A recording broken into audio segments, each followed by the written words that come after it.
I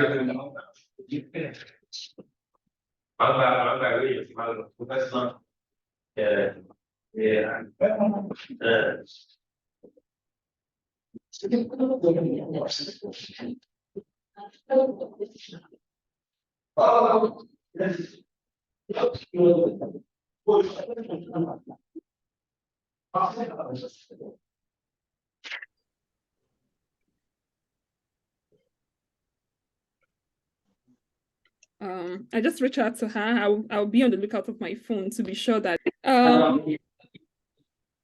LSA, kindly fix the glitches so I don't have this kind of interruption, please. Thank you. Hi, everyone. Welcome to the panel on the fringes of fame, confronting ableism with story, action, and of course, with SAT, what I've called SAT. Here will be the order of the program today. What I hope to do first and foremost is introduce myself and also sort of a brief remark about what animates my interest in the question of ableism in higher institution in Nigeria. And then I will take the turn to introduce each of the panelists, and then they have 15 minutes each to speak in the direction that they have all chosen. And then after their presentation, 15 minutes each, we'll open the ground up for presentation. So by way of introduction, my name is Rosemary Onilola Pokuola. I earned my first PhD in international relations from Covenant University, and I have almost a decade experience teaching both in undergrad and graduate students at Covenant, and of course, briefly at Chrisland University, where I also served for a few months as their coordinator of international offices and linkages. My interest in disability or in the question of ableism is quite one that dates to many years. I'm a few months to, or maybe a few years to my 40th birthday. And social issues and questions around justice have always been something that I hold deeply dear to my heart. But I remember as a faculty at Covenant University, a student walking up to me and said, most of the time, I kind of have difficulty comprehending, and I went to X, Y, and Z, and they said I need to pray, I need to do this and that. And I knew there was definitely later on when I say how I got to know each of the panelists, I can also how I seek to understand, the world in which we live and how I can support people on the margin, people wired uniquely and differently from the ways in which broadly we are. So as an undergraduate, I volunteered severally, for an dedicated to visiting remand home prisons, orphanages, and much work that I did for many years. But then coming over to the United States a few years ago, I began to think deeply about how could we really support people on the margins, not just margins as in the public, but even within the spaces where I teach. And first and foremost, I know accessibility issue has always been a question, but how can we make learning inclusive? How can we make our curriculum reflective of the various physical, intellectual disabilities and needs of our students? How can I really do that? So when I was back at Covenant, I used to attend a church where I volunteer as part of the, part of my faith-based community service for children. And trying to do what I do, but there will be one or two children in what have one stability issue or the other. And I'm always at a fix about how to help them. Many other times children will walk away from them. So one day I was just on Facebook and I saw something on my feed. I can't really recollect who exactly. I think we are having some sound intervention. We can mute a bit for now. Thank you. And so I was scrolling through my Facebook page. I think a friend from Covenant or something commented on Toby's page where she was talking about, how to help children with cerebral palsy. And for many years while I serve in children's church, I would always come to our page, sort of, get few information on how to be helpful, to support the children that I serve, even though people tend to think that there's a tension between how faith response to such kind of crisis should be. And I think that she may speak about that later. How did I get to know the beautiful and ever joyful Rita Billy, who is one of the first wheelchair model, also comes from our efforts to, can we kindly mute, please? Because many people will watch this recording later. So I got to know Rita with a joyful self and ever willing advocate for herself and also for people within our community to say, these are crises, these are issues in the community. For instance, I remember watching an interview on TVC and telling many of my friends in graduate school and even those scholars that I know working on disability that we need to move beyond theory to really listen to people's story as important as theory, but sometimes I think, like Chimamanda Ngozi Adichie reminds us, there's an idolatry of theory and, the dehumanization of stories. And I think that both can be incorporated in order to serve one another. Of course, the other wonderful panelist is a man who reminds me so much of my father when he took to internet a few months ago and said, my daughter or not too pleasant. For me, it was care for his daughter that was really endearing. It was that bold move, and also the sense in which he's a well-seasoned scholar, somebody who is highly researched and well-published to discard all of that and said, my daughter comes before any other affiliation or any other achievement of success that I have, made me to say whatever it is, whatever 2 cents I can make to this, I was going to be part of the effort then, and he has not relented in doing that. And the other 4th panelist, who I hope will join us very shortly, also is someone who makes us understand that people living with disability don't need pity. What they need, as much as every one of us, is support what they do, their competence, patronize their business, not as an act of charity to think, oh, I support this, but to also know that their competence is as valuable as any other person working on their 2 feet or doing whatever that they do. So I think that disability advocacy or advocating against ableism must go beyond just this performativity that I see about, we give to people with disability as a form of public masturbation rather than an act of humanity. So I'll pause there and just go right away and introduce each of the speaker as their name appears on the program. But like I said earlier, I just want to reiterate that my goal for this panel goes beyond just this year's conference. In future LSA conference, my goal is that we'll also have a panel where we have seasoned and expert discuss with scholars. How do you make your assessments inclusive for people who have different learning needs? How do you make conference presentation, designing your slide? And then future one will be accessibility audit of Nigerian universities. One of the things I hope to do as I'm thinking through the project is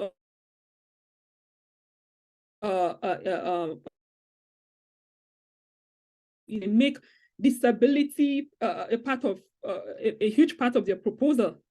And not only that, I'm funding a building in Nigerian university, for instance. What accessibility plan do you have, not just for the building, but for people with hearing aid, for people with hearing need, people with all kinds of need that I think that are marginalized in our conversation. So this is a bigger project that is bigger than this conference, but it's starting first and foremost with this project, with this conference. So I'll go right away and read the first bio of the presenter. We'll have just 15 minutes to speak. I know that you are all passionate about what you do, but I'll be really grateful if we stick to that 15 minutes so we can have more time for questions. So the first person on our list, of course, is Tobiloba Ajayi, who has over 12 years of experience working with various organizations in the disability management sector in different countries. She holds a degree in law and was called to the Nigerian bar in 2008. She also holds a master's degree in international law. She started by working on disability policy as a member of the Nigerian Vision 2020 policy drafting team, and went on to work with NGO in a quest to improve the lives of persons with disabilities. In March 2017, she launched the Let Cerebral Palsy Kids Learn Foundation to promote inclusive mainstream education for children with cerebral palsy in Nigeria.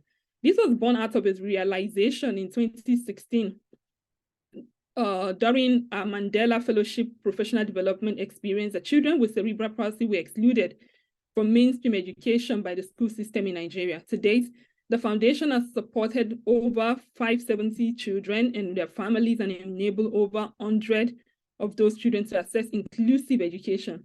Each family access continuous counseling, referrals, school placement support, and school readiness assessment. Teachers in its classroom teachers to engage children with cerebral palsy in their classroom. Tobiloba is also a 7-time published author that believes in the power of words to create change in perception and realities. Just also to mention, you can follow all our pages on Facebook. She's doing a wonderful work and incredible work that I think is valuable for all of us here, not just only as researchers and teachers within the classroom, but also as general public. Over to you, Tobiloba. Right. Thanks, Rosemary. I need to find a shorter version of that profile. It's coming too long. All right. So 15 minutes. So I've really been thinking, what do I really want to focus on? But I think you unconsciously just helped me narrow it down by actually saying, because beyond ramps, right? Every time we talk about accessibility, everybody thinks ramps. And ramps are important. Don't get me wrong. I went to a Nigerian university. See, I can already tell, first generation private university grad. You are now on that level. I went to Gunedion, so I know.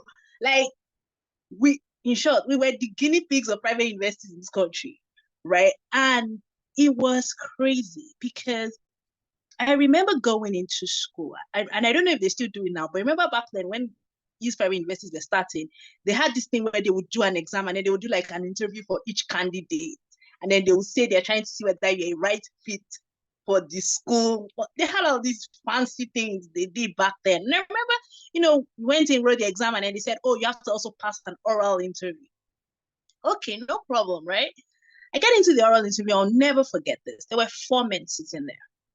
4 men.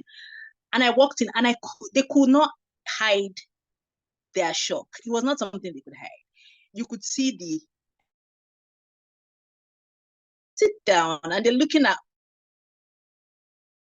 JAMB is great. Everything looks good on paper, but then they're looking at this person in front of them. And I remember one of them saying, I see you want to study law. And I'm like, yes. And then he's like, this school is not made for people like you. And I would actually advise you not to come. Because I know that you will not last a semester, and I really would not like to see you waste your parents' money. And I remember saying to him, watch me last 5 years.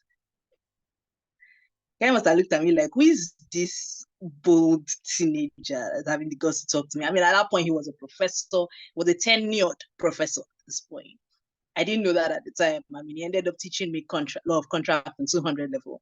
And I'll never forget when he walked into class, 200 level, first class. I was sitting in, first row, first seat, third row. And he sees me and he can't hide his shock. So he's like, you're still here? Like in front of the whole class. He goes, you're still here? And I'm like, yes, sir. And my friends are like, okay, what's that about? And I'm like, what's on that bridge? But you see, the thing is this. If we don't address the real issues, which is that mindset shifts need to happen, I have found this out by working on policy. We can write the most beautiful policies in this world, and trust me, we do write them in Nigeria. I would know, right? I was a member of the team that worked on Nigeria's Vision 2020 document on disability. I worked on the Lagos State Special Persons Law. I worked on the Disability Act. So I can tell you for free, Nigeria writes one of the most beautifully written laws ever. But if we don't address the mindset of the people that will implement these laws, they will be beautifully written, but we will never see them go from paper to practice. Today, Nigeria has a national policy on inclusive education. I'm sure that would shock some people.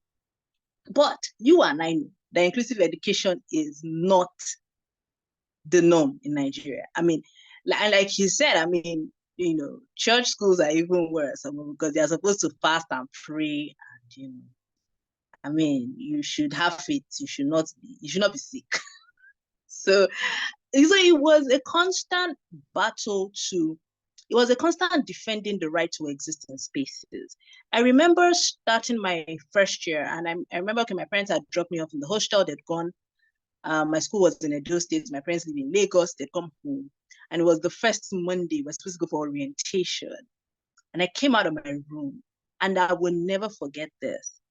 I had girls literally jump out of there, and you know how girls will still can be, right? Girls jumped out of their rooms in towels and nightgowns. You know how we and girls will still. Girls jumped out of their rooms, literally half naked, and they lined the streets to do one thing, to stare at me as I walked past. I'm not even joking. All the way till I walked from my room to the hostel gate, people were staring and they were passing comments. Some passing comments in Yoruba thinking that I was Igbo. For some weird reason, I don't know why people just think I was Igbo. So we were passing comments in Yoruba. I mean, to the point where somebody actually said that I don't even know how this one grew up to be this old. If this one was in my family, it should be dead by now. Like I would hear this kind of comments, and I would, I would just be like, eyes right, because man, you did not pay my school fees to come here. So keeping it moving, right? But as long as we don't, but I didn't realize we can get upset all we like. And I remember when I was younger, I used to get upset until my sister said something to me that was profound. She said, "Toby, if you were not my sibling, I probably would do the same thing." And it stopped me in my tracks. I was like, what? And she was like, see, this is not a matter of education or exposure. There are a lot of factors that play into how we think about disability. And part of it is also very just cultural, and there's also religion. Now, if you were not my sibling, me, I probably think that, there was some spawn of the devil that was just trying to make life miserable for everybody else or something. And that's so when people are coming from societies that have told them over the years that every good and perfect gift is from above, and the Father of light, there's no shadow of turning. So if he's not good and if he's not perfect, he's not from the Lord. So therefore, I mean, what do we do what do we do with things that are not from the Lord? If they are not from the Lord, who are they from? They're from the devil, right? So we should cast and bind it. I mean, so until we begin to get to that point where we first help people to see that people with disabilities are people first. They are not their disabilities. Their disability is just one part of their lives. It's not all of who they are. They're human beings, just like you and I. They have the same. And that's why with my posts, right, people say this all the time. You make us forget you have CP. I'm like, yes, because CP is not who I am. It's a condition that I have. So first of all, unfortunately, I guess I have to first get to know Toby first, where you kind of get to know the CP, because I need to humanize this condition. It needs to stop being something people pity. It needs to become something that we see as a part of life. And again, a number of conditions are lifelong. Barring a miracle, I mean, what God cannot do does not exist. Barring a miracle, some of these things are never going to go away. These are we're going to live our whole lives. And so the earlier that society gets to see this, the better. But it's also important that, like I said, the continual humanization of disability is what will help us to be able to implement all of these beautiful policies that we are written. I mean, if you live in Lagos, or if you've been around Lagos, I'm sure you've seen the quote unquote ramps all over the place. But even you as a person without a disability, if you try to use those ramps, you know that they are dead traps.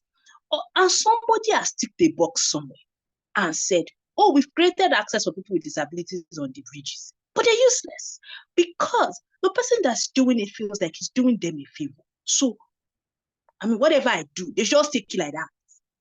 And so and that's the thing, because it's them, it's the othering that has trailed disability, and that's the thing that has carried us forward, even into academia. I mean, you're talking about university education, and I'm smiling. I'm like, see, all these efforts. Today, I don't get education in primary school. This is talking about university. Maybe it's the child that's in secondary school that ever has the hope of going to university. I mean, I'm at a point where I'm working with children. I'm working with school-age children, and I'm saying to myself, Toby, stop having big dreams of university for many of these children, because it's never in this country. It's going to be hard. Can you just get their basic education first? Because even the basic education they are not getting. I mean, it's the people who are even supposed to give. You have to have a certain level of education to get university education. But basic education that is the prerequisite is not even available for the average person with a disability, especially a disability like cerebral palsy in this country, because they're just an assumption that you're supposed to be stupid. The minute you walk into the room is who is this one that thrills you? Like, you're supposed to be stupid. So every time I open my mouth, I mean, now it doesn't faze me anymore. People look at me like, is she the one talking? And I'm like, okay. I just have CP, I'm not stupid. And that's why you find me constantly saying cerebral palsy is not an intellectual disability. Please lose that nonsense. And again, the medical science also doesn't do us any good. There's so much about the medical model of disability that constantly feels that constantly makes it look like it's something that has to be fixed. And if it's not fixed, then you don't deserve to exist. And it's just nonsense. Because that's what makes it worse. Because everybody now thinks, oh, something is wrong with you. I remember when people would ask me, oh, what's wrong with you? I'd be like, nothing, I'm fine. But your legs, or but your eyes. I'm like, okay, yeah, that's how my legs are, that's how my eyes are. So there's nothing wrong with them. They exist. And I would say we all need to learn from children. I mean, children ask that question a lot better. Children would say to me, Auntie, why do you walk funny? Now that's it. I mean, that's a question that deserves an answer, because it's not a question that comes from an assumption of wrong or right. It's a question to say, you look a little different from me. Why is that? But, ableist thinking immediately just puts you in the box of, you're wrong, I'm right. And so that there's nothing to answer. And until we actually even are cognizant that there are people, and the thing with university education, we're still fighting this in primary school. So I don't know, but I don't know how to help people in university. God is with you. In primary school, we're still trying to fight. I beg them to differentiate instruction. Differentiated instruction sounds like Greek to most primary school teachers. So I don't even know how I'm supposed to go about tell professors to do it. The Lord be with you. Because you don't have to even just differentiate how we teach and how we assess. And the thing that makes me laugh is that when you look at WAEC, for instance, right, we all know WAEC. WAEC is the prime example of differentiated questioning, differentiated assessment. You will look at a typical WAEC question paper and you will see question 1 with the aid of diagram explained. And then you will see answer 3 out of 5 questions. First of all, that already gives you options. It already says you don't have to do everything. So it basically says, find what speaks to your strength and do it. Every time I see that with the aid of diagram, I skip it because I cannot draw it to save my life. But I had friends that they were looking for with the aid of diagram question because that's the only thing they are sure they'll pass. And that's basically differentiating assessment, giving people different ways to show what they know. It's a very big thing. It's one of the biggest things that has held us back. I remember when and funny enough, we just need to raise a lot more advocacy. I remember going to law school and getting to law school, and they said, for you to graduate at the law school, you have to pass 3 dinners. Okay. They now said to us, this course was called professional ethics. And then in the professional ethics course is also the dinner coordinator. So she said, part of what we will be checking during your dinner is your dining etiquette, how you use your fork and knife. My head went bang, bang, bang. I only have full use of one hand. So there is no way I'm using fork and knife the right way. It's not going to happen. I'm like, wait. So I'm about to fail professional ethics or something that is not my fault. Not gonna happen. That's why I'm a lawyer, for God's sake. I carried my medical report, walked up to her and said, I need an accommodation for this part. And then she goes, where's your evidence? I'm like, here's my medical report. I have cerebral palsy. I can't use my right hand. I can't use my. And then she said something to me that was profound. She said, the law was made for man, not man for the law. So we'll give you an accommodation. I passed the bar on my first attempt. I got called with my set. But for years, they had never thought to provide an accommodation for the dinner component at the Nigerian law school until I made it an issue, right? So it's important for us really to help people to think about how the different needs that exist. And because a lot of our people were also very quiet. Thank God for the new generation of advocates that are beginning to speak up now. Disability used to be something that was shrouded in secrecy. Family members did not want you to know they had a family member with a disability. I remember back when I was growing up and my friends were really, they didn't care, right? They took me everywhere and people would be like, I knew family members who actually came to my dad and I was like, you just find somewhere and put this child. Like, why are you stressing yourself? Why are you wasting money? And my dad goes, please never darken my doorstep again.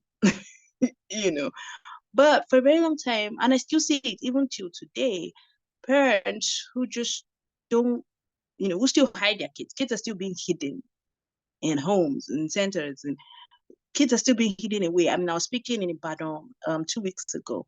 I was training teachers in Ibadan, and I was speaking to one of the participants was a guy who ran a special needs school, and this was a training on inclusion, of course. So we were kind of on different ends of that spectrum. So as we continue to have the conversation, he then said, well, we don't have a choice but to do what we do because the parents are looking for somewhere to dump their children, and we fill that gap for them. The key word in that sentence was dump. And so until, again, these are parents of children. The societal thinking that people with disabilities don't have value is even ingrained in those who are the parents of these children. So it's important that we shift mindset. If we don't shift mindset, we will speak all this English. We will not really get anything to change. People will have mental assets. But mental assets won't make anybody make any changes happen, right? Because they have to believe it. Mental assent is not it. Sounds right, makes sense, but that doesn't mean I agree. It's almost like I hear you, but and so if we're going to shift people from mental assent to actually making change happen, we need to humanize. We need to humanize people with disabilities. We need to simplify disability. We need to take away the secrecy, the jargon, the medical speak. We need to break it down and make it accessible and understandable to the average person on the street, because a lot of people are confused. There's so many medical names and so many diagnoses that they're like, okay, which one is this? So until we break it down and help people see that it's not that complicated and this is how we can help, that's how we're going to really, really, really begin to dismantle ableism. Thank you so much for having me. Thank you so much. Every time I jump on your post when I'm able to and I make comments, it sounds exaggerated, right? But it's not, because you're full of so much that I can't even start unpacking. I've learned so much from your page and I still continue to.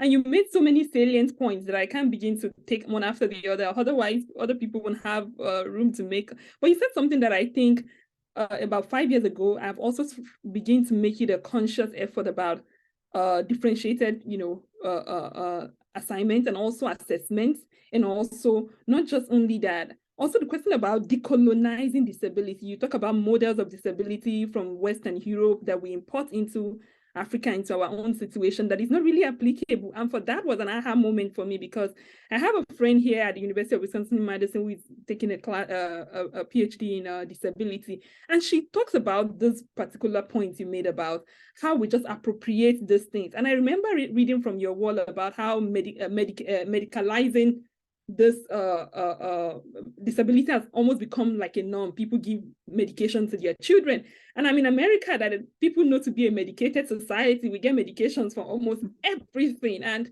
like, as I said, if I should start picking up each of the points you made, there won't be room for presentation. And I also want to make members of the audience to know that I chose lived experiences above any nonsense theory. And theories are not useful. They have their place, but imagine if people with the lived experiences are the one whose life stories informed our theoretical expositions and ethnographic writing and whatever grammar that we speak. And before I go to the next speaker, I just want you to know that you cannot abandon us, Tobiloba. We will always need you as we go forward.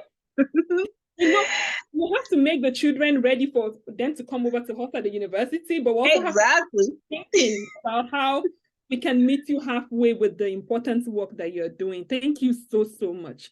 So I'll go to the next person. We will have more room for comments and answer later. I have a lot of people who told me, I'm going to be here. I'm going to watch the recording. I said, that is not enough for me that you're watching the recording, because it's only 1 hour, 30 minutes. What's more useful? Follow the people who you see on this program to know how get information and consciously apply it. I love when she talked about how mental accent is just nothing but, a nod of head. You just nod your head and that is all. What happens next is another workshop again and stuff like that. I'm also tired of talking sometimes, but I realize that we can't be tired of emphasizing the importance of what you all do. So I'll read the next bio of the next presenter. She's not here yet. I've tried to send her a message. It's very much unlike her, but she's also a mother and one who is juggling many responsibilities.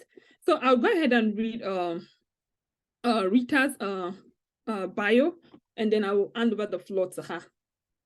So Rita is the CEO of I Am Rita Ophili brand, the first wheelchair model, public speaker, social impact entrepreneur, humanitarian mentor, and leaders with strong media and communication skill for radio, television, and also for camera talk.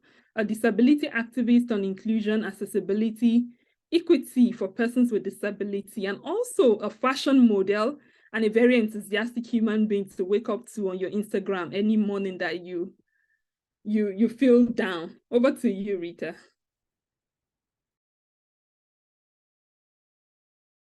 You're muted.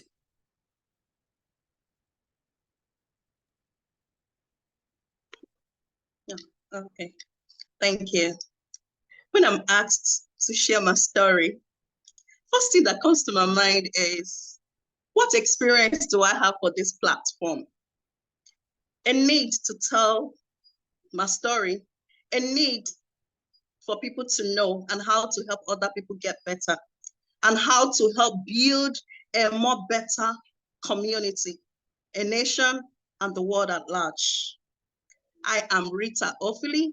I'm here to lend my voice, and this is what I stand for. In my life journey and challenges, I learned clarity, I learned purpose, and my mind became harnessed like a strong person. It is on these notes that I'll be speaking on architectural barrier and access. By the societal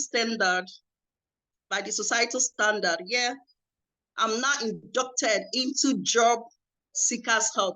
That is to say that Rita is qualified to look for job in different companies and organizations, which I actually did. And there was this excitement when I'm sending out my resume, my application letters to different companies and organizations. And I'm being excited that it's coming back with an interview. You know, with this excitement in my mind, in my spirit, and in my soul, I went. The first encounter or greeting my prospective employer's gatesman is, what do you want? Who are you? Why are you here? This job is not for people like you. What did I say? I just smiled to myself. I ignored those queries. I ignored them like they are not talking to me. And I was busy scanning for the elevator, scanning for their ramps or lifts, as we fondly call it. And I saw none. And they told me, we don't have elevator. We don't have what you're looking for. But I was fully persuaded in my mind that there is a purpose and reason why I came here. And it must be accomplished. You know what I did? I'm a go-getter. Nobody says no to me. I crawled down from my wheelchair and I crawled through the staircase to the company's office. And when I got there, everybody was looking at me like, who is this one? Who is this alien? Who is this one? So as I was about to turn to plead with them to please go downstairs to help me bring my wheelchair upstairs, the security men saw my I can do ability. They saw my unstubborn spirit. They brought the wheelchair for me and they helped me, like they carried me and placed me on top of my wheelchair. And I sat down, sitting pretty, waiting for the interview. The interview commenced. I was part of the interview. Within the first stage, after that, we were asked to go. After 2 weeks, they called us again. I came. This time around, they didn't allow me to crawl. The security men were willing to lift me, I and my wheelchair, through the staircase to the office. We had a second one. Then the third one was to come to the office. From that office, the company will go to their hospital to have our medical status being checked. We said, okay. So when I got there, they told us we should go to, they gave us address of the hospital, go to social hospital. at Ikeja, go and meet our doctor, so person. This is the number. So before I left, I called, I went there. When I got there, the doctor, examined, we are like about 12 people that came for that interview. So when we got there, I waited, they were calling 2 people at a time. They took our blood sample. They did all they needed to do as medical reports for their company. And they did that. After that, we were asked to go. They said in 2 weeks' time, they will send an email to us. So after 2 weeks, I didn't hear from them. I called those people. I met some people people that came before me and people that came after me. I collected some people's numbers, so I called. So we said, "Oh, Rita, we're already working. I'm on the island. I'm at the Ikeja." I said, "Okay, that's fair. It's all right." I said, "Okay." I quickly called the doctor. I said, "Please, can I come to Sode to see you?" He said, "Yes, you can." So I went, I met with the doctor. I said, "Doctor, please, just trust me." He said, "Yes." I said, "What's wrong with my health? Is there anything like any bad results, any evil?" I was so scared. He said, "No. The only issue is that you're not on your feet. That's all. Every other thing is perfect. You are healthy, 100%. I said, "Thank you, doctor." From that hospital, I left the company's office. I went to the company to go and meet them. When I got there, I said, "Please, I want to see the HR." So they took me there and I was waiting for the HR. When she came, "Oh, Rita, how are you?" We exchanged pleasantries and we got talking. As we talked, I said, "Ma'am, every other person got application letter, no email, no application, no employment letter, nothing, nothing. You people just kept me on the edge. What's going on?" He said, "Nothing." "Oh, you didn't get an email from us?" I said, "No." "Oh, I'm sorry. Can you give us within 3 days to 5 days? We'll send you an email." I said, "Okay, thank you." And I left. When I got home, I waited 2 days, 3 days. Within the 4 days, 5 days of waiting, behold, I received the application, the employment letter. It says, "Congratulations to Rita Elfili. You are one of the best applicants for this job. Thank you so much for coming. But we are sorry that we cannot employ you because we do not have the facility to aid you to work in our company. I'm sorry." Yours management, they stayed their company and all those stuff and all that. At the moment I saw that, I was shocked. I cried. I said, "What is this? You mean on a broad daylight, somebody is denying me of my rights? Somebody is saying no to me. Somebody is indirectly telling me you don't belong to this society. Somebody is telling me that I cannot walk. Somebody is telling me that I don't belong here." Like, it's happened to me, not the first time. I went to different companies, submitting my resume, having an application, and they give me, sometimes they just come, they will not even tell me, "Sorry, come another day." And sometimes they will just ignore me. Sometimes they send email explaining what those people did. I said, "Oh no, so this is how I'm going to live in this country. This is how about people, other young people growing? What happens to them?" If they had said, "Oh, you didn't do well," that would have been okay. But you did well, but we cannot absorb you into the organization. And for me, at that time, I became depressed. This depression took hold of me. I died a million times. I said, "There is no hope for me. Where do I go from here? What do I do?" So it became so that my mental state was unstable. Thank God for the family that I had. They had to do all what they do to make me happy. But I need to make myself happy. I had to go back to my drawing board saying, "God, you made me, you gave me ability, you gave me skill. What can I do to myself?" I said, "Okay, let me draw down beauty." 2017, I went for the beauty modeling stuff. I went for audition. I went to meet model agencies. Sorry, disability does not sell. How would you sit on your wheelchair? Who do you want to sell their products for? Who will take you for facial modeling? Who would do this? Who would do that? Like, I went to 10 modeling agency, and it said no for me for fashion industry. Is it the entertainment? It's all, no, no, no, no. I said, "Okay, I'm going to do what I know how to do."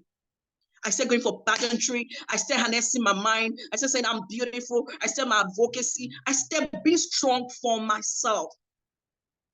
When I start showing up, that is when the society know, okay, Rita just arrived. This is Rita. And that's when BBC interviewed me on the pageantry. And that is when other people heard my voice and they helped me to vocalize my voice. And that is how our paths, Doctor, I'm really grateful that you love me. for the fact that you approached me, for the fact that you were giving me this privilege to talk, to say, Rita lives. Can you guys hear Rita? Can you watch her? Can you see this is a human?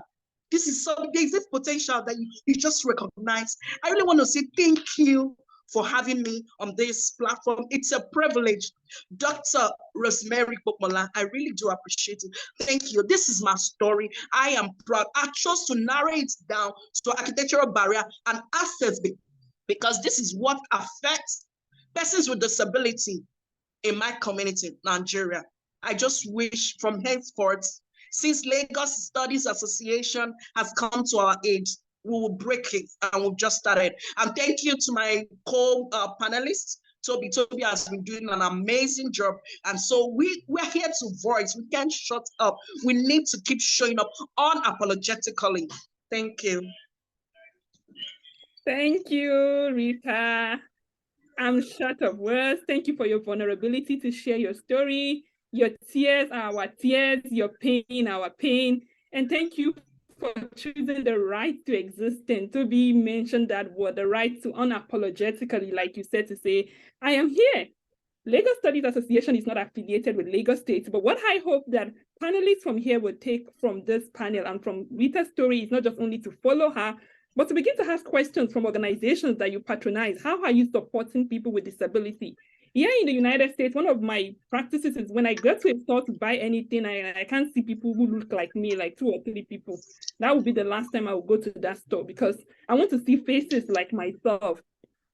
We need to start asking, imagine having Rita as a broadcaster on the national television. Does that have anything to do with her leg rather than a beautiful voice, a nice diction, a sound pronunciation of words, a very lively and very eloquent self?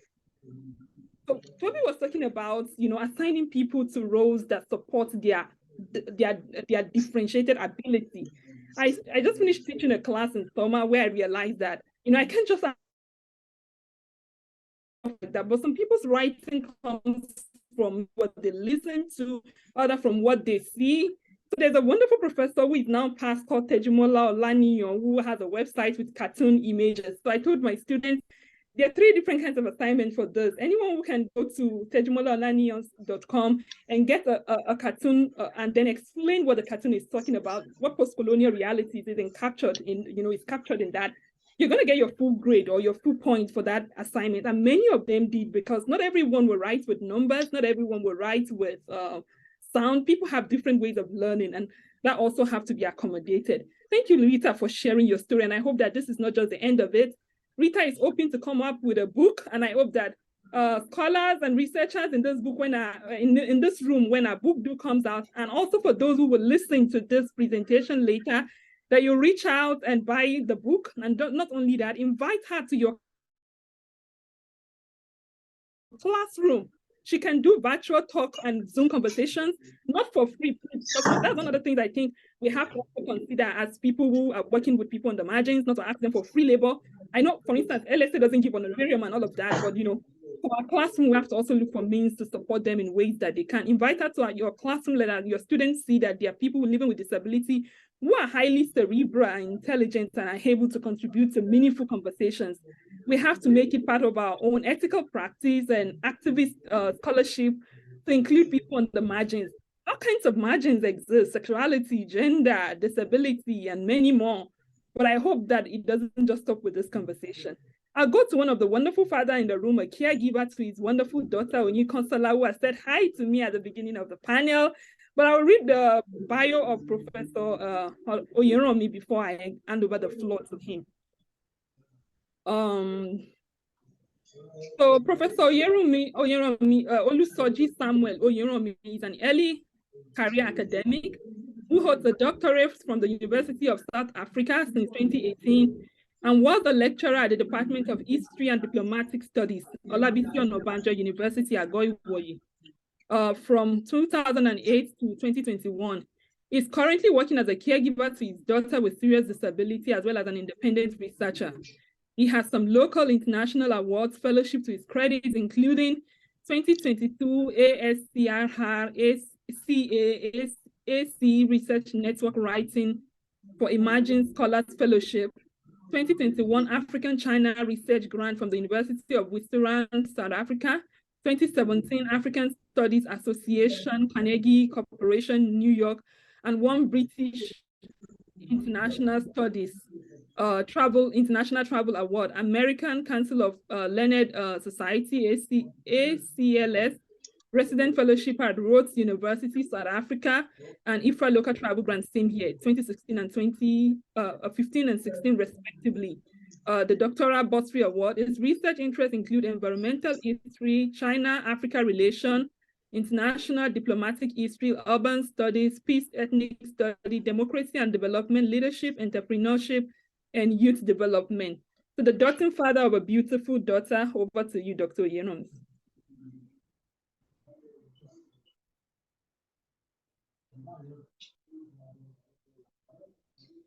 You need to unmute yourself. Yeah. Good evening, everyone. Let me start by appreciating my dear doctor for giving me this opportunity. Because I know in the US and other advanced countries, all teachers are professors, but I need to clarify that I'm still a doctor by the Nigerian standard, so that people will not say I am lying about myself.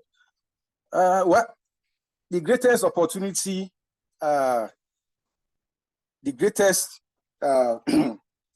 way of appreciating this is just to summarize my story within the time limits, so that I won't bother you with too much.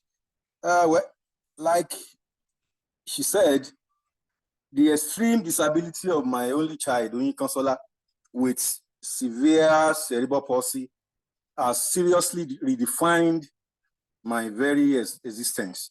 So much that I have to break this presentation into, to cover the whole story within shortest period. The first stage is the pre-depression stage, characterized by so much ambition, positivities, successes here and there, fellowships and stuff like that. That was before the birth of Onyikansola on April 11, 2009. That second stage of age of depression, as I put it, before that depression, I was always full of hope that, she'd been attending, after the diagnosis in 2010, she'd been attending UCH and other places.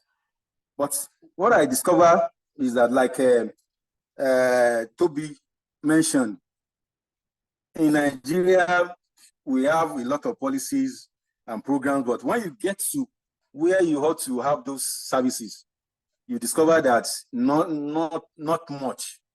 Up till as I'm speaking to you, there's no serious in Ibadan or your state where I live with my daughter. There is no serious specialist person or persons or homes that I can really put her in their care. They just, in fact, I visited in virtually all the homes around us. Nothing. So that was the beginning of the depression. At the end of the day, the mom had to leave because she couldn't cope with societal pressure. And, I was still working, trying to look for opportunities here and there. I consulted a number of hospitals even outside Nigeria. The major issue was we were unable to raise the funds. So at the end of the day, I was forced to resign from Olabisi Onabanjo in September 2021, as she mentioned. And after that, I wrote a number of letters to ministries, even some publications in newspapers, to your state governor, to everybody. And as I'm speaking to you, nothing. So and the saddest part was that even the families, both paternal and maternal, because I've never, as a person, I've never been close to person with Oyinkanshola's type of challenges. So it was strange. Nobody among the two families were ready to accept her. Even they stopped visiting, and eventually, with all this pressure, I eventually suffered a mental meltdown and became suicidal at a point. I guess it was one of my outbursts that caught attention of the good side of our humanity, and that intervention eventually rescued myself and Oyin Consola from untimely death. So I am really grateful for that. And after that, we survived, and that takes me to the third stage, which is the current stage now. I call it post-depression. That is the stage of recovery, as I label it, because for now, I've discovered that now I can start all over again, even from my academic career. Look for a new job, and possibly I intend to, because I don't know who may be listening, and who could offer one advice or the other.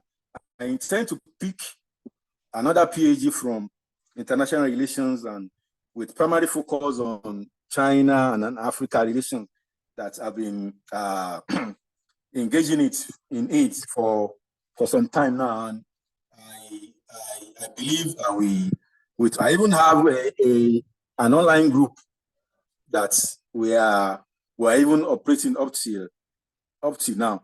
And I'm also currently working on my PhD thesis to make it a book. I secured a contract with a foreign. In fact, I am on the last chapter as I'm addressing you now. So, and I don't want to start bringing issues that we won't be able to address. That's why I want to quickly address some of the questions already sent to me by Dr. Rosemary. For instance, in what ways do people, society, institutions perceive my child in a way that I didn't like? I will tell you straight on. It's total rejection. Institutions, churches, families, friends.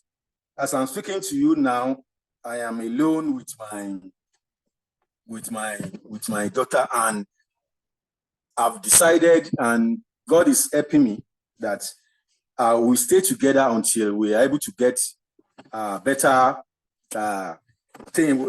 because the major thing is there is no single facility, because she's so, the CP is so severe that she can't do anything on her own. Not feeding on her own, not sitting, no, everything she has to be supported. And that's why it has been impossible for me to even secure just a single person. They will come, do whatever they like to do, and eventually they will leave, even without any signal. So do I feel supported in academic journey or workspace?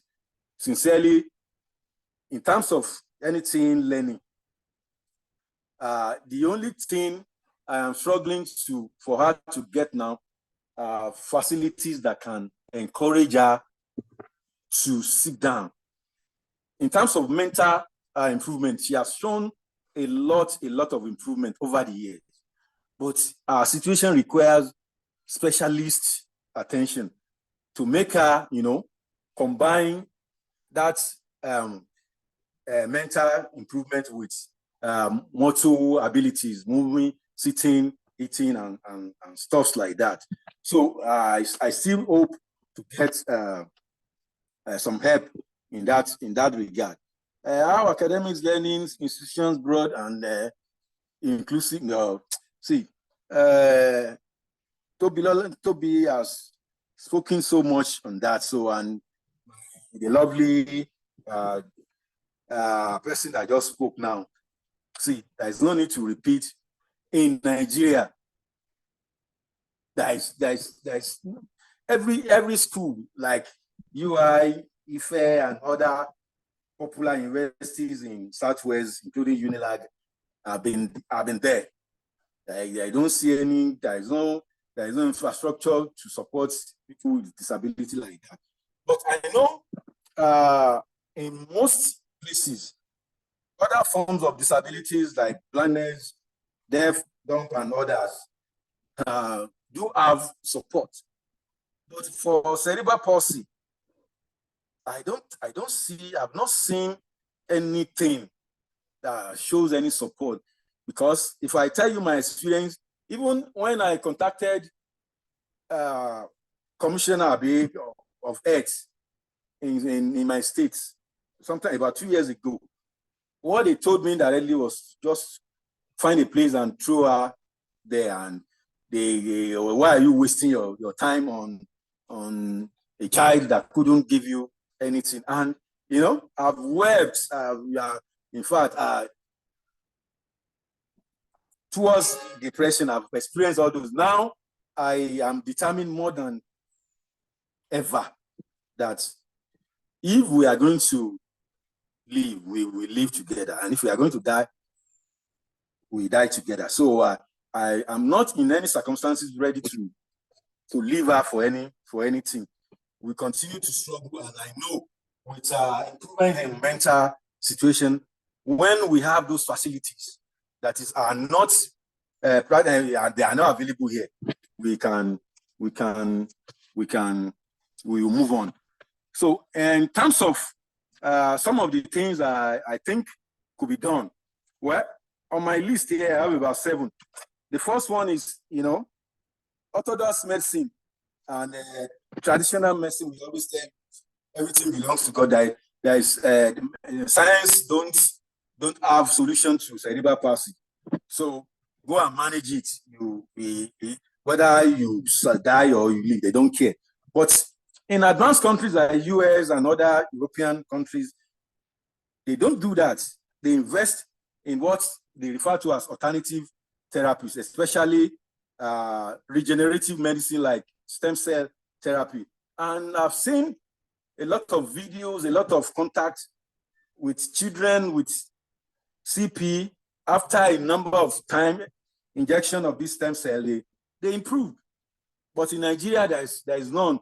I just contacted just one in Lagos now, and the bill is 3 million, and I hope I will be able to raise that, because that won't involve traveling to abroad. You know what dollar naira is saying now. So I want to try that Lagos one, and I believe that will also help her.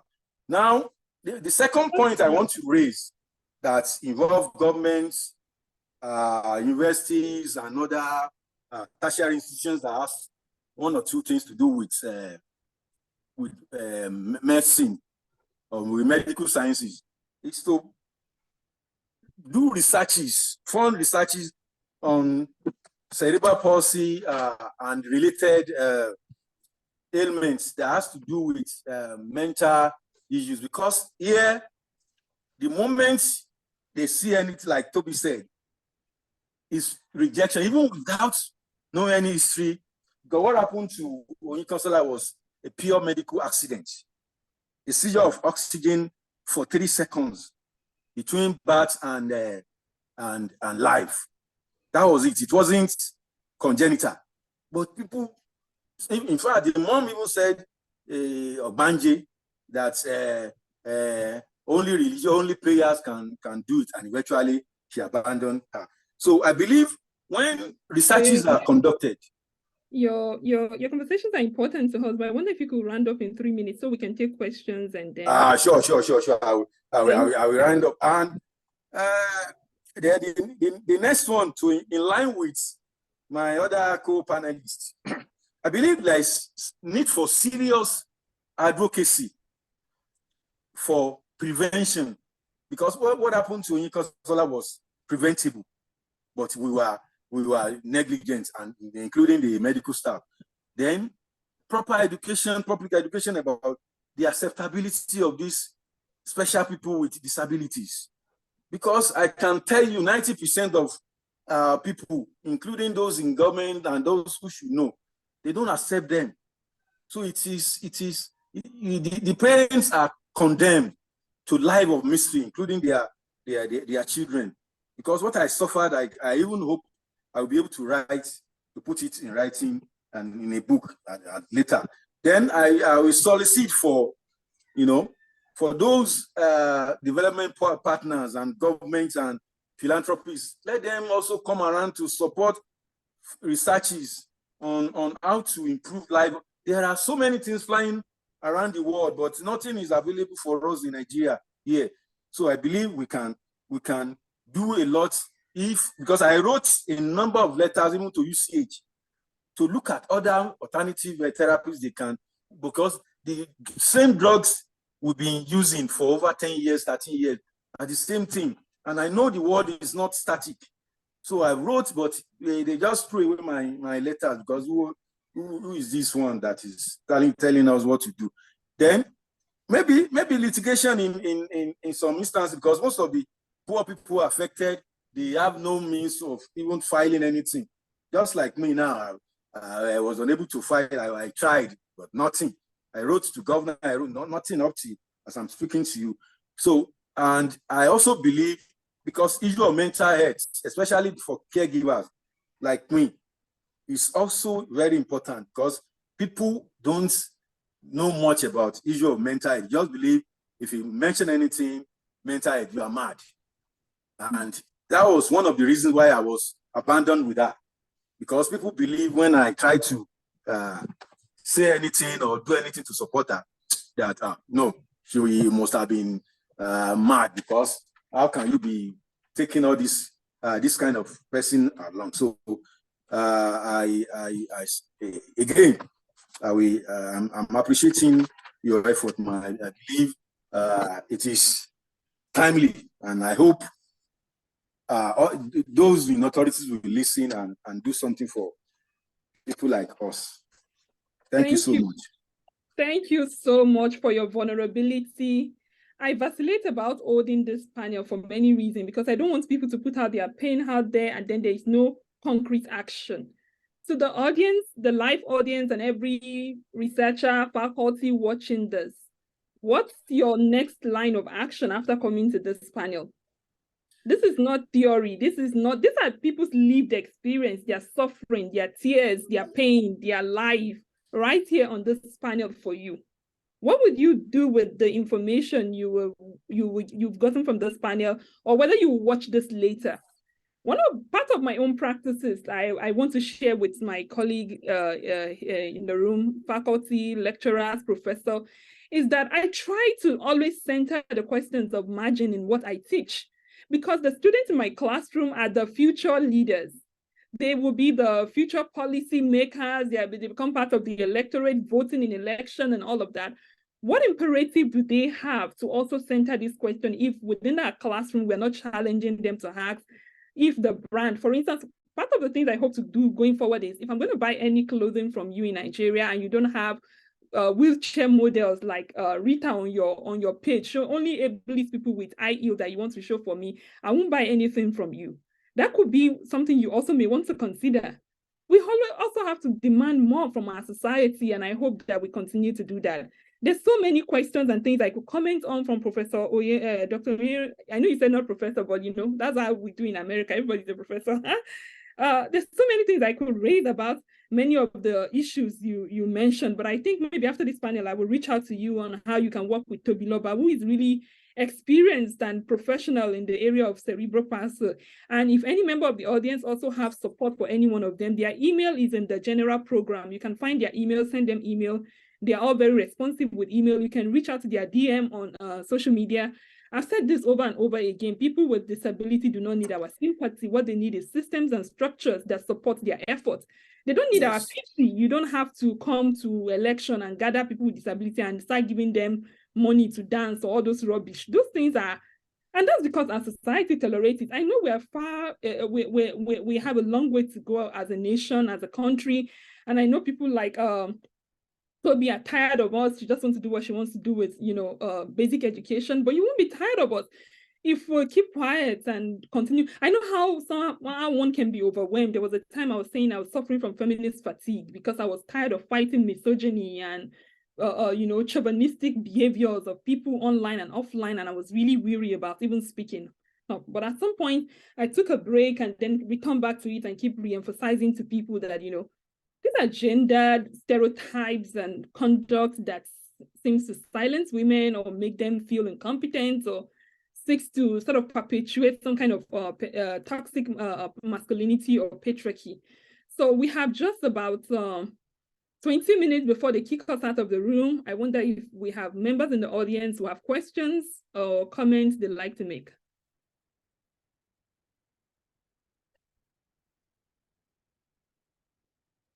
Questions? Is anyone in the room to let me know if we have questions? Yeah, someone in the room. Okay. Good afternoon, good morning. I think it's still morning in America. Thank you very much. My name is Theophilus Okunola. Thank you very, very much for this panel. Actually, I don't know where to start, but and I know, Rosemary and I were in the same university, so these are some of the conversations we've had, because I also work on disability. In fact, I started writing my dissertation now. My focus is on Africa. Partly that's the reason I'm in Nigeria. I have one central question. I'm familiar with Rita Ofili. I've seen many of your works, in my work and all. But I have one central question. And it's simple and it's straightforward. I'll ask it and I'll see why. The question is, why do you think disability is largely ignored in Africa? And this is the reason for asking.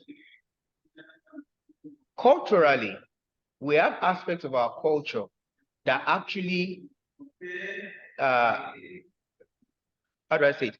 That there are aspects of our culture that actually do not ignore people with disability. Instead, they deify them. Aspects of our culture, religion has a way of asking us to actually engage with people with disability, either from Yoruba cultural tradition, where people with disability are seen as special children of God, the myth with Obatala, even culturally, religion. There are aspects of our religion that do that. And all of these things are always with us. But one of the challenges is, despite the fact that culturally, we have infused into our cultural idea that people with disability are not to be ignored, it is not the case politically and economically. And I want to ask, in your experience, and again, I don't want to ask this question because I'm asking for your experience, but it's problematic, but at the same time, we are also having you speak here. So why do you think, in your own opinion, that despite the fact that there are aspects of our culture that actually ask us to deliberately engage with people with disability, despite everything about us that do that, what exactly do you think is the problem, the challenge, that still makes us turn that side eye to it? And in fact, I would say in turning a side eye to people with disability, we're turning a side eye to aspects of our culture too. So that's the question I have. Thank you very much. Does any of the panelists wants to go? You're muted. Okay, yeah, I was actually going to take a shot at that. So forgive me, I'm about to do something that we do a lot in Nigeria. We answer questions with questions, but this is a very important question to get us thinking. Yes, there are parts of traditional African culture that does not ask, that basically, puts the spotlight on people with disabilities. But in what way? What's the context in which it is done? It's either that they are seen as gods, they are either, deified in some way. So it's still not humanizing disability. So culturally, whether we like it or not, culturally, we have not humanized people with disabilities at all.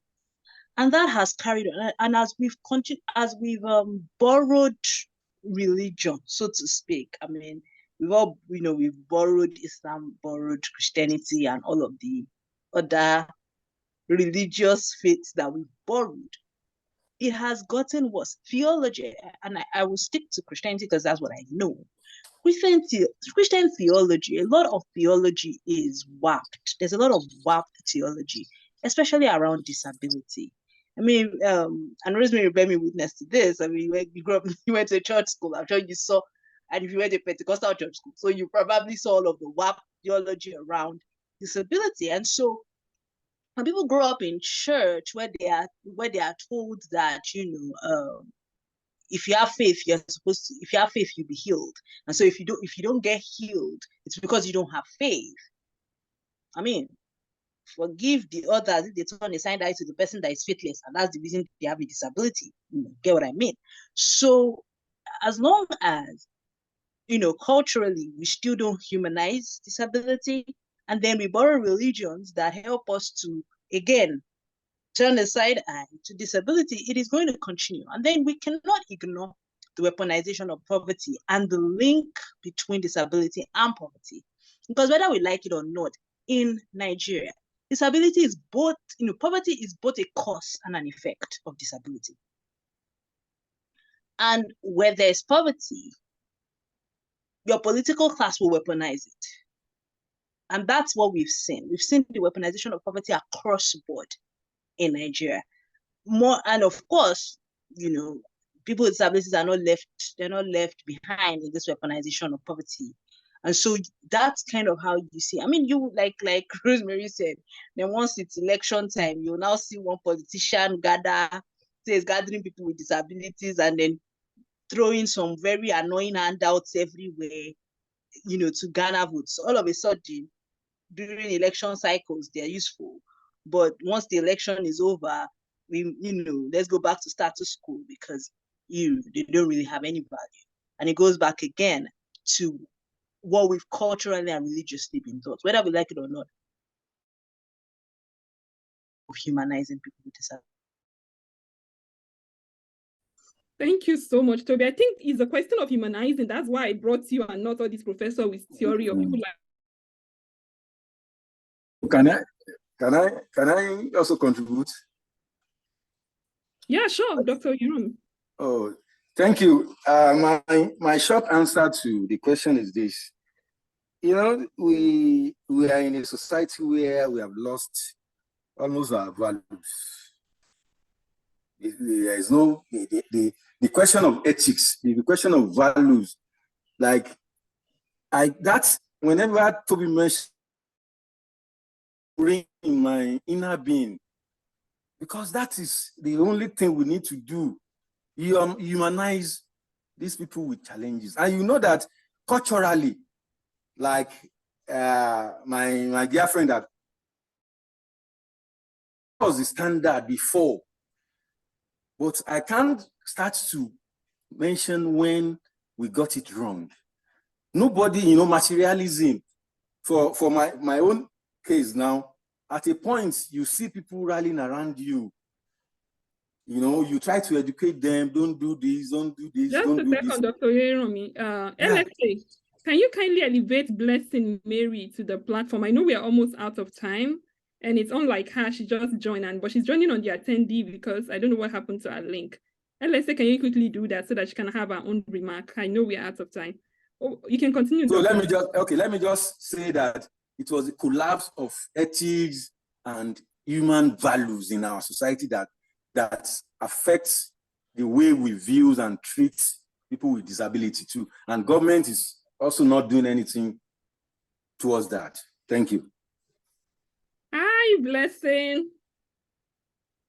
Hi, good evening. Evening. I'm so sorry for the mix-up and all of that, but we're glad to have you, and we're almost out of time, but I will just give you the floor to use about 10 minutes to speak to the academic audience there, and every other one will watch us later.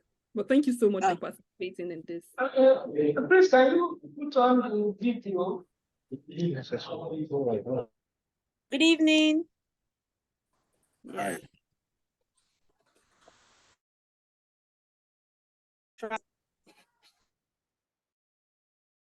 for the opportunity, the amazing opportunity to be here to share my story and to talk about the impact of disability, the impact of the right policies and for people with disabilities in different countries, especially in developing countries like Nigeria. I will start by telling my story. I was 3 years old when I had a medical injury that rendered me partially paralyzed from the waist down. One moment, I was this bubbly, lively child who enjoyed playing, dancing, and laughing like every other child. And 1 hour later, I had been wrongly injected and I was lying down, paralyzed. This could be anybody's story. And this has been the story of over 25 million Nigerians with different kind of disabilities. So what I'm saying in essence is that disability is usually not what you anticipate.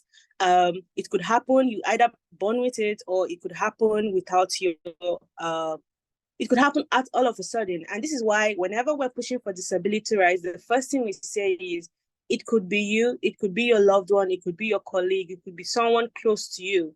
And so that is why it is important to ensure that our societies are accessible for people with presenting with all kinds of disability.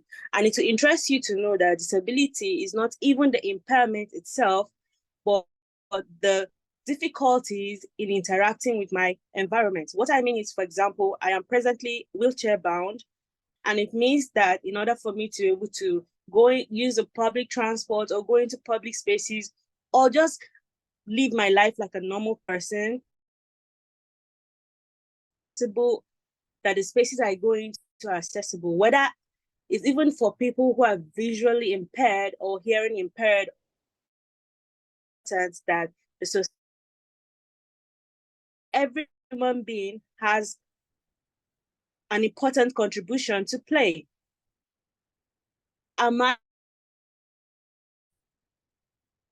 Yes, we can hear you.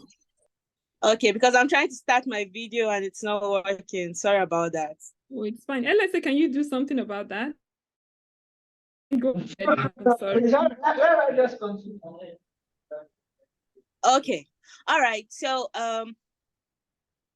it took a great deal of courage. It took a great deal of courage, and of course, I had support, a strong support system in the place of my parents, my siblings, who kept pushing me and supporting me, even though the world around me was very like me. When I go to school, I was struggling to get into classes. My classmates sometimes had to carry me up. Yes, I decided to study pharmacy at Ahmadu Bello University area. There were only staircases leading to most of my lecture halls. My laboratories were on the last floor of a fourth-story building. My accommodation, student accommodation, was also inaccessible. Wherever I went, I struggled. I simply struggled. And so sometimes my classmates had to carry me on their backs. Sometimes they had to carry me in their arms. Sometimes they had to lift my wheelchair up, which was even more difficult. Sometimes I even fell trying to navigate spaces. And so this became a loud clarion for me to begin to speak for other people, because I realized that even though I struggled greatly, there were many people like me who didn't even have the opportunity. They didn't have anybody who believed in them enough to say, okay, go to school. My parents made sure I went to school like my other siblings. It wasn't even a discussion, like, you have to go to school. Home, their guardians were hiding them off because they were ashamed of them. They were not looking perfect enough to be called their children. Even those who wanted to go to school, they will go to the school and there's no plan in place to carry them along in terms of the curriculum, in terms of how the school environment was. And so they had to stay back at home. Most of them resorted to begging and alms seeking on the street.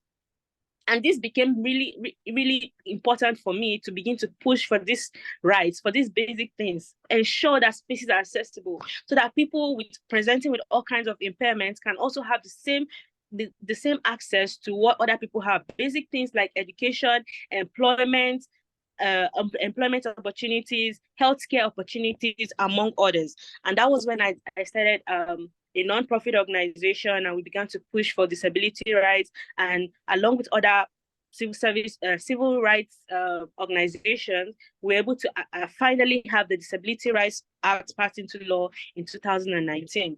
But we're still a long way from achieving the kind of access and the kind of quality of life that we anticipate for people with disabilities in Nigeria. And that is why when I was called to participate in this panel, I was very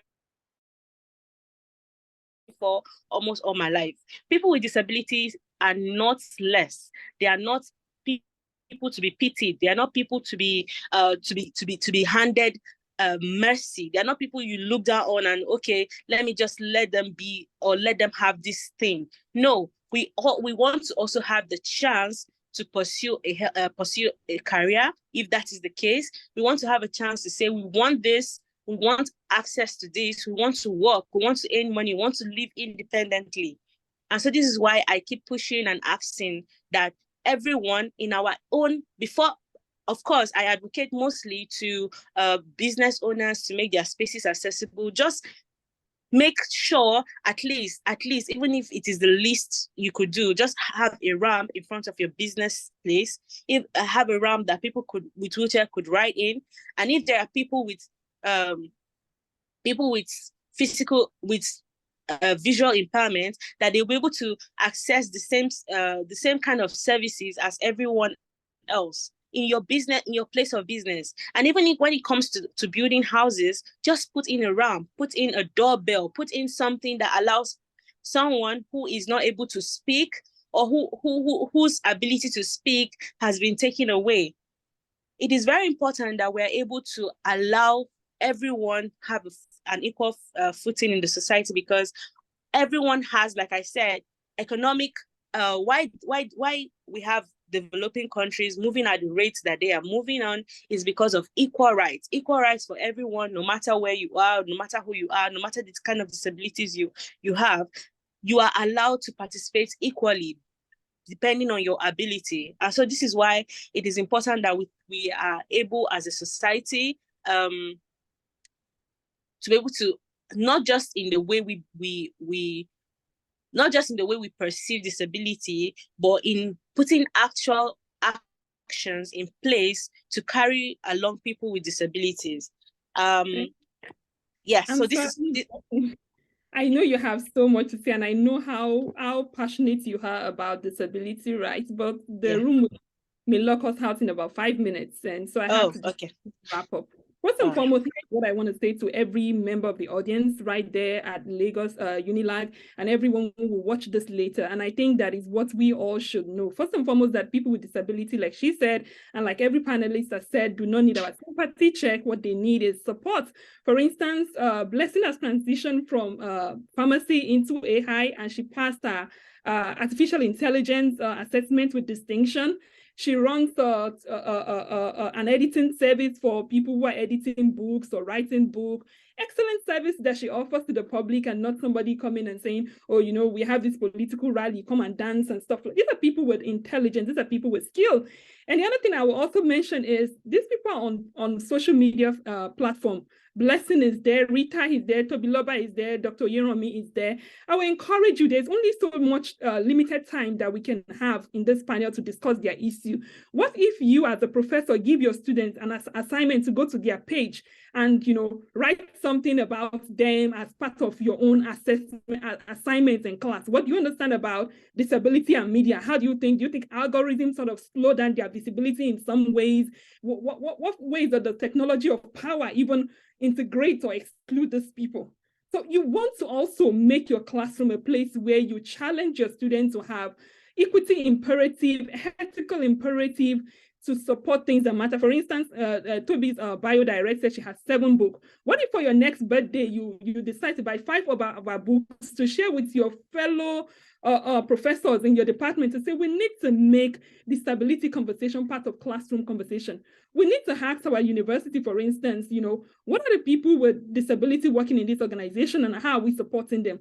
For instance, part of my own advocacy going forward, which I've been thinking about deeply, is I'm not going to patronize any fashion label or, you know, Nigerian big person selling on Instagram who doesn't have somebody with disability, a wheelchair model like, you know, Rita, you know, modeling for them, because It's not only ableist people like myself working on 2 feet who wear their clothes or who should be.